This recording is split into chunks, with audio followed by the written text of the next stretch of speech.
Vai. Nesta última quinta-feira, o ator Tony Ramos passou por uma cirurgia intracraniana. E eu estou aqui com o Dr. James Moraes, neurocirurgião em Patinga, que vai falar melhor sobre o assunto. Bom dia, Dr. James. Bom dia, Pedro. Então, fala pra gente sobre o que é esse hematoma, né?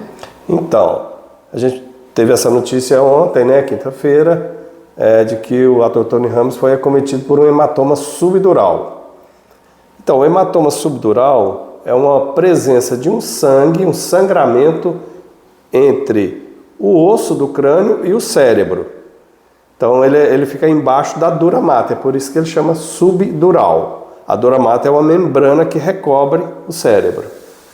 Então esse hematoma é um sangramento que fica entre o osso do crânio, essa membrana que fica grudada no osso e o cérebro que fica abaixo.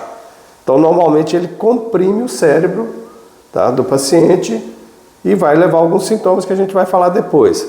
Esse hematoma tem dois tipos: o hematoma subdural agudo e o hematoma subdural crônico. Tá? Pelo que a gente ficou sabendo através da imprensa nacional, não ficou bem especificado qual foi o tipo de hematoma que ele apresentou, se foi o agudo ou se foi o crônico. Normalmente o hematoma agudo é por um trauma imediato. A pessoa tem um acidente de carro, uma queda, uma pancada forte na cabeça, o sangramento acontece na hora, leva a uma formação de um coágulo, e esse coágulo, na maioria das vezes, vai ter que ser operado. Às vezes não. Depois nós falamos sobre o tratamento. O crônico é um pouquinho diferente. O paciente, às vezes, tem um trauma leve ou pouco perceptível, e depois de alguns dias, ou até meses, 2 meses, 30 dias, ele começa a ter alguns sintomas. Esse hematoma crônico ele vai crescendo devagarzinho e vai comprimindo o cérebro lentamente. Tá? Então são 2 tipos de hematoma subdural, o agudo e o crônico. E quais que são os principais sintomas, né? No agudo, o paciente já tem aquele trauma percebido, forte muitas vezes, e esse hematoma agudo vai deixar o paciente sonolento, confuso, às vezes em coma, né? E uma medida, na maioria das vezes, imediata. O paciente já vai ao pronto-socorro e tudo tem que ser tratado rapidamente.